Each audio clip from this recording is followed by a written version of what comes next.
Welcome to this demonstration of a few of the rail applications on offer from UP3. We'll be taking a quick dive into some of the functionality offered by running through a passenger's journey from point of booking to journey completion.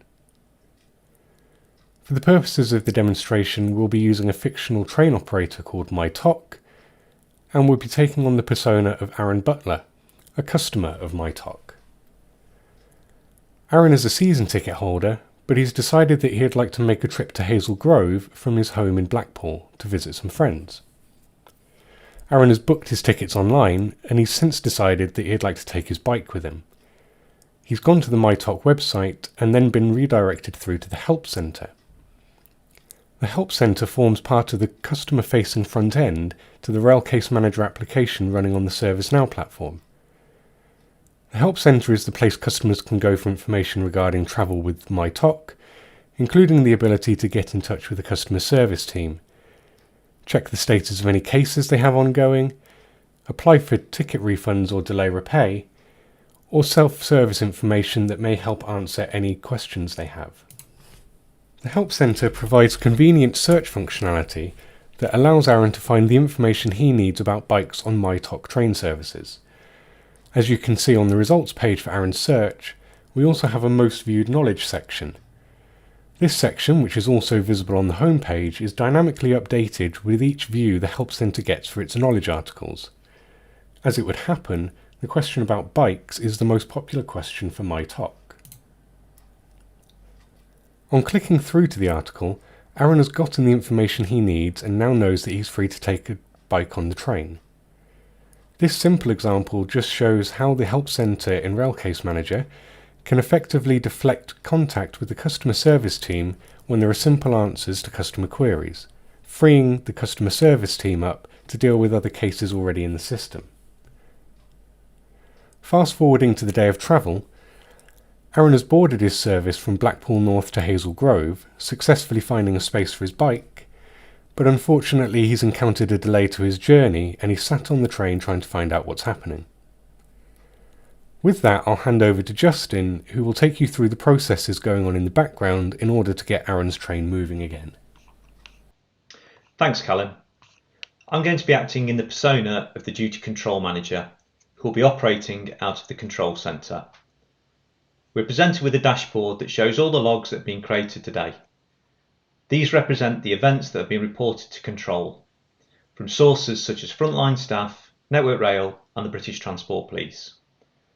I've just received a phone call from Network Rail telling me that one of our services is stuck outside Hazel Grove station due to a trackside fire, so I'm going to record this in a log. I select the appropriate log type, in this case Operations, and click on New Log.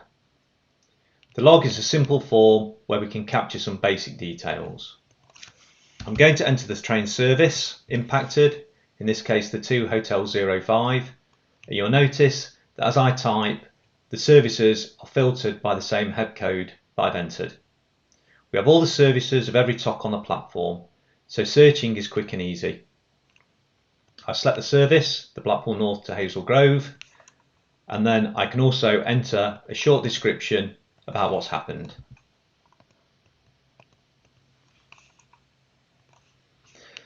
Because this type of event is going to cause disruption, I want to escalate this to a disruption incident. This will allow us to create a response team and plan how we need to respond so we can get things back to normal. I've created the disruption incident and you'll notice that we have a message informing us that the Duty Control Manager role has been added to the response team. This is because we set the configuration so that this role is included in every disruption incident. The form has further fields to capture more information. Our primary target, which is the service that we selected, has been pulled through from the log. We can set the CSL2 level if the service disruption thresholds have been exceeded, and the short description is again populated from the log. In the communication section, we have 2 fields to hold message information, the customer message and the internal message.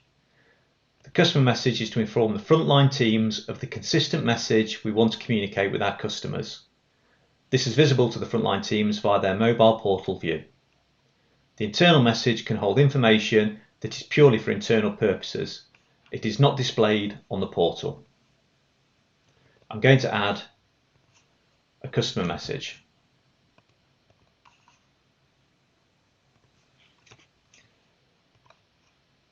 In the key contact information section, we can view details of contacts that we commonly use, so we're not having to look at external documents.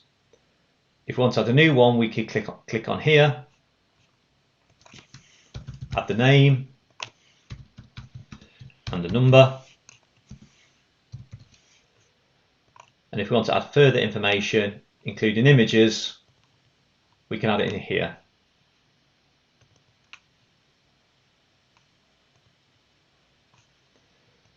When I click on submit, this new contact is now available on all other disruption incidents. The notes section holds the history of all the meaningful updates made to the disruption incident. I can add different note types depending on who I want to make the information available to, so either internal or as a portal note.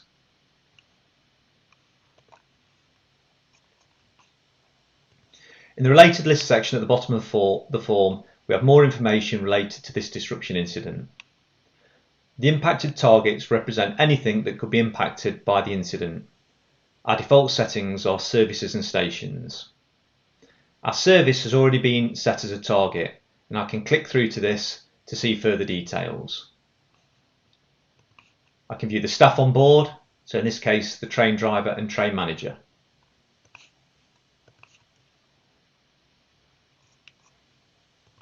The response team shows the roles that are required to respond to this event.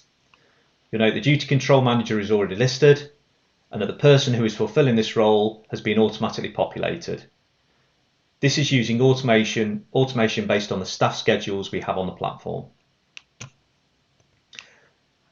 In the task section, we will see all the tasks that are required to take place in responding to this incident.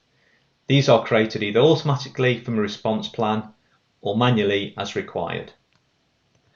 Ticket acceptance can be created, which will appear on the portal so staff can see what's been agreed. Any staff that have been identified either automatically or completing the relevant tasks will appear in the staff impacted lists. Once staff impact assessments have been completed, we will know the state of these staff.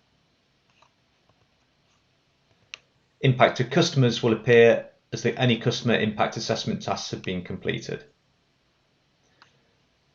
For this incident, I want to allocate a pre-configured response plan that we've already put together, having unfortunately experienced this type of event before.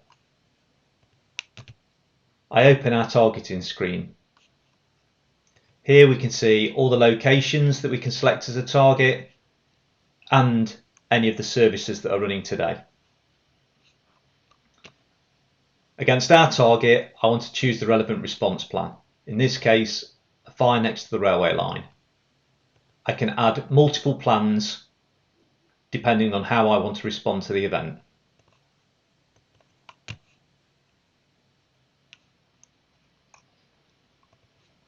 You'll see that our response team now includes some additional roles.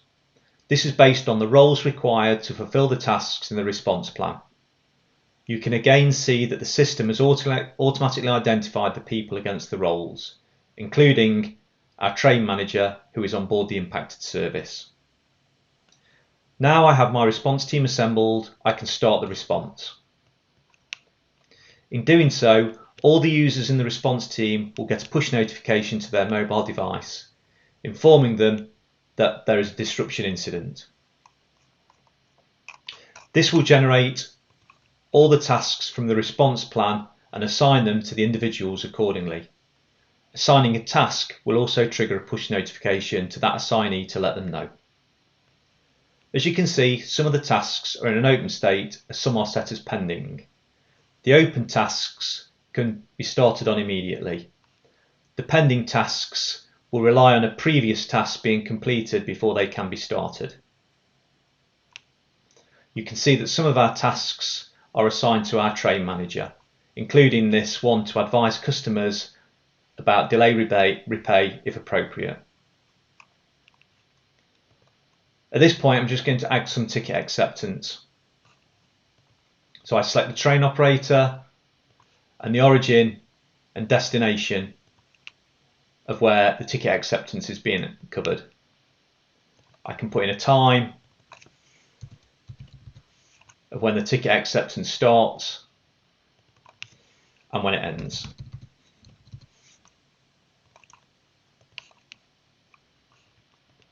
I'm now going to change persona to the train manager and look at the portal view they have on their mobile device.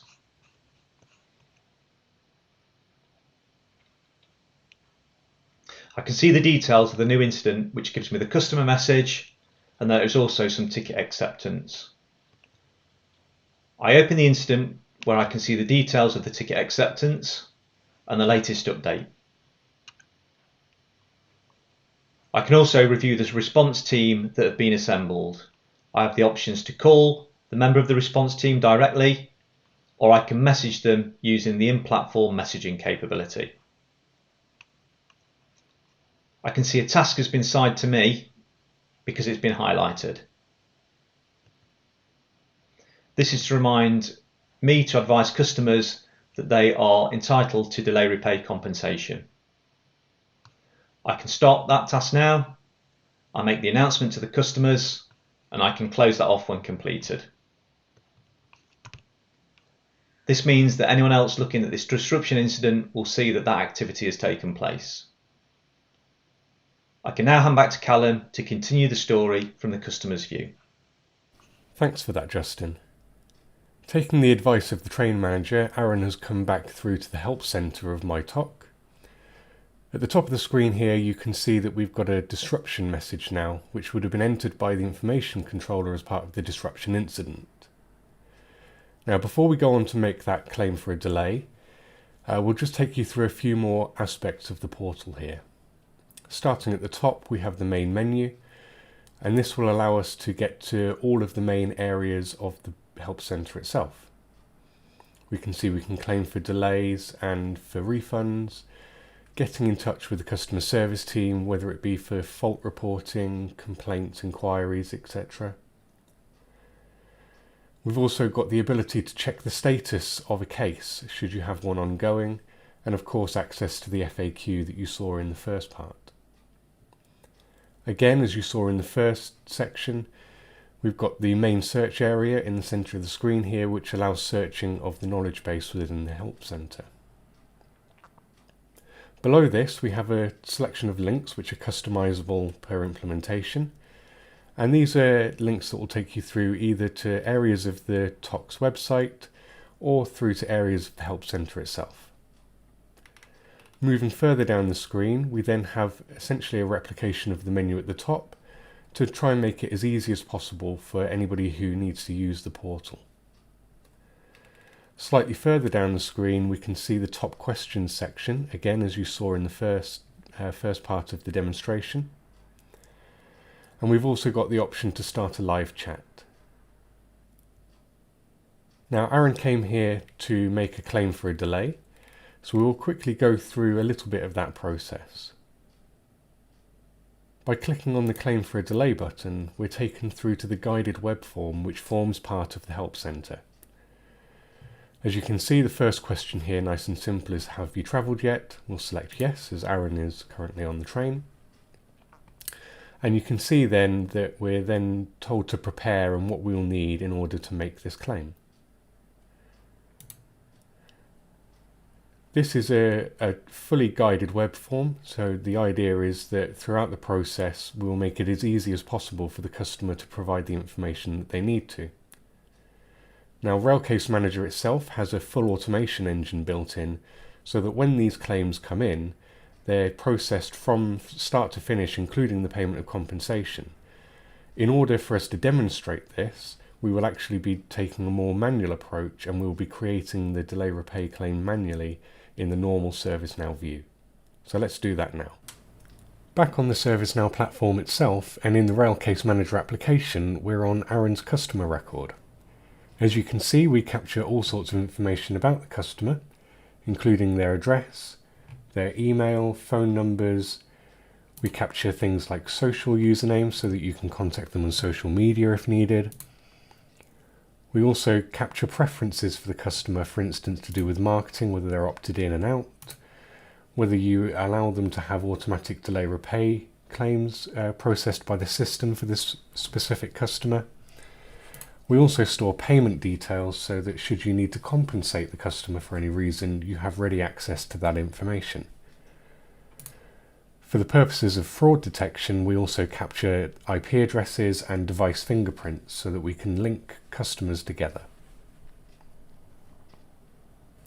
We're also able to hold the customer's date of birth.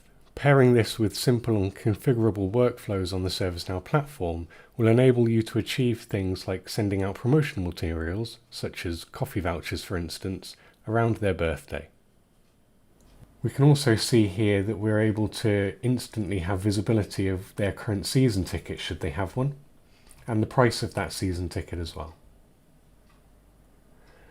Moving further down the screen, at the bottom of the page we have what are called related lists. As you can see here, we're currently on the cases one, which then lists out all of the cases that have ever been submitted by Aaron. We can also see any delay repay claims that he's made, tickets, journeys he's made, and then we also keep track of any customer details that have been added in the past. For instance, we can see here we have a copy of the address. We also keep email addresses on file. As you can see, Aaron has had a previous email address. With this, it's very easy for us to then just right click and make it the current address, and you'll see that the email address over here is now updated. We do this for each of the different attributes for the customer, so that it's easy to keep a history of it both for fraud purposes but also for a customer service agent to switch back to a previous attribute at a later date if needed. Straight on the customer's record as well, we have access to analytics. So rather than taking your data out to separate platforms, you can use the performance analytics built into the ServiceNow platform to see information about a customer at that single customer level. For instance, here we can see a trend of their cases over time. We can see information relating to the cases and types of cases that they've raised.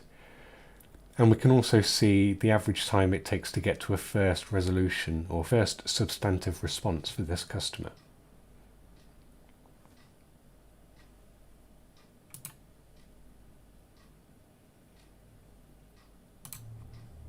Back on the cases related list, you can see the list of cases that Aaron has raised in the past, and you can see we've currently got 2 open ones. We'll first take a look at this one here. This is an example of a complaints case. You can see the categories from the ORR that have been included in this. You can see that it contains a complaint, and you can see who has actually raised this case itself. Scrolling down the screen a little bit, we can see the Interactions tab on the form. The Interactions tab gives you a visual overview of all of the inbound and outbound interactions that have been involved in this case. For example, with this one, we've got the inbound web form that was initially received by Aaron, and we've got a response that was sent. If we have a look at the inbound interaction here,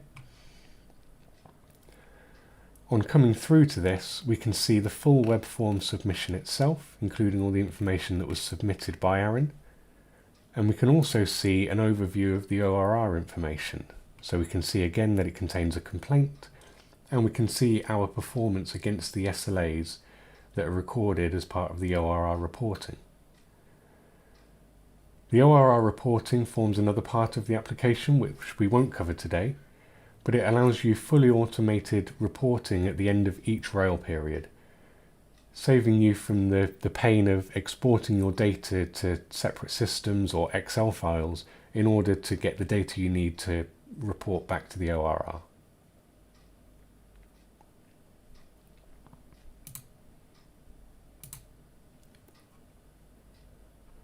Going back to Aaron's customer record, we'll now take a look at the other case that is currently open. This one is just a general inquiry. We can see again from the interactions here that we had an initial web form that came in, we've then responded, and now it looks like Aaron has then replied again to ask for more information. If we open this one up, we'll see this time on the content, instead of a web form, we can see the content of an email itself. So it looks like he needs some more information on how to make a delay repay claim. So we'll just click respond at the top of the screen. Once we click that, we're then presented with the response configuration. You have the option to respond either via email, letter or phone, and then you can choose exactly what it is that you're responding to.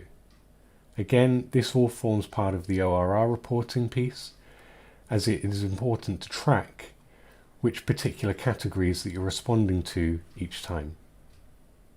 We'll leave the defaults here and click respond now.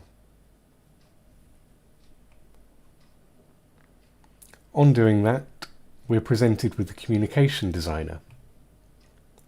The Communication Designer is a tool that forms part of the UP3 product suite that allows you templated communications with customers.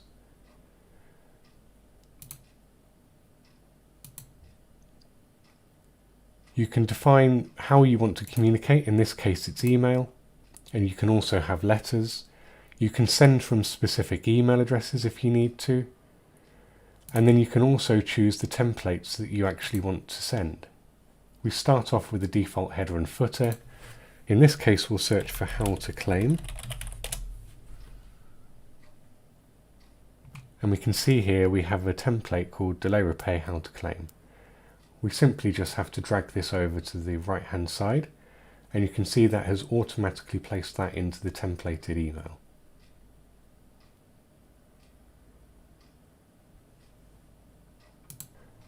Now we came here to make a delay repay claim on behalf of Aaron, so we'll go ahead and do that now. The first thing we'll have to do is add a journey.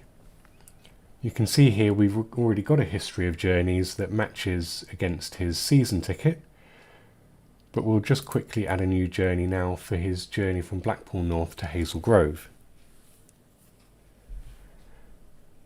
This takes us through to the journey workspace where we can configure that journey.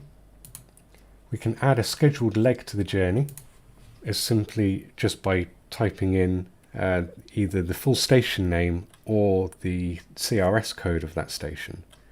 So for instance, Blackpool North to Hazel Grove. Now this was a journey that took place on October the 17th, and it was around about 1920.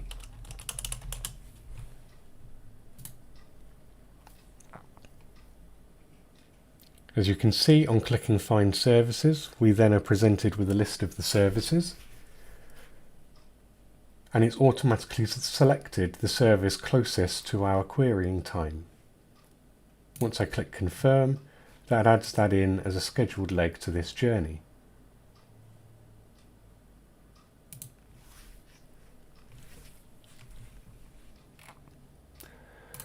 On the Delay Repays tab, we have a stub case available for us to start. All we need to do on here is fill in the journey and the ticket. Now, we already have the ticket in here. We can see that just by looking into the list of tickets that are owned by Aaron. We can see here the Blackpool North to Hazel Grove. We then just need to select the journey, which is the journey that we just created. As we can see, this one is here. We can then save the delay repay claim, and we can move up to the validate claim section at the top. On clicking that, you're then presented with the claim validation view.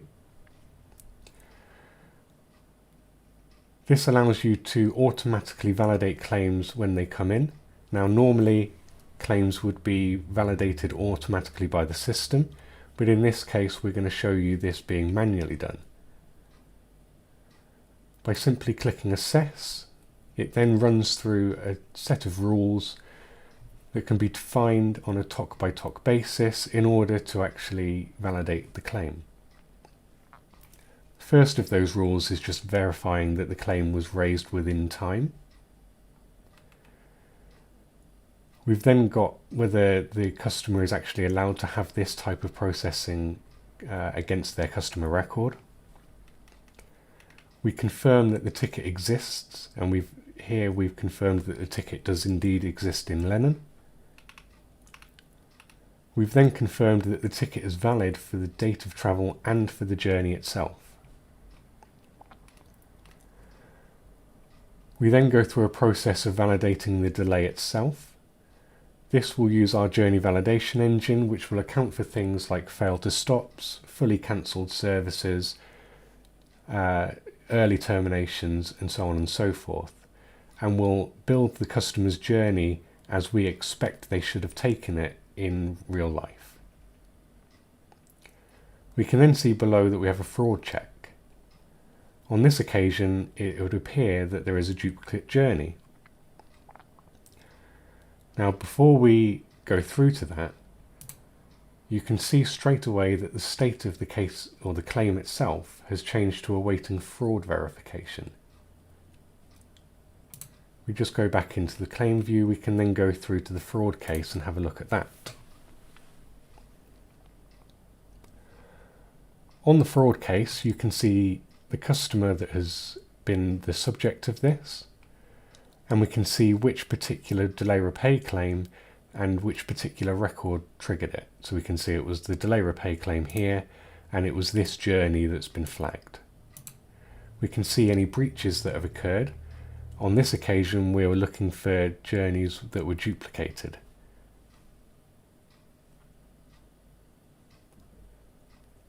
One of the tools at a fraud agent's disposal is our customer dashboard. The customer dashboard allows the fraud agents or revenue protection officers to see the information about a customer in a visual form. For instance, here we start off on the connections map. We can see here that Aaron is highlighted in the middle, and from Aaron we can see there are a number of attributes such as a phone number, an IP address, and an email address. We can see that these attributes are actually being shared with various other people.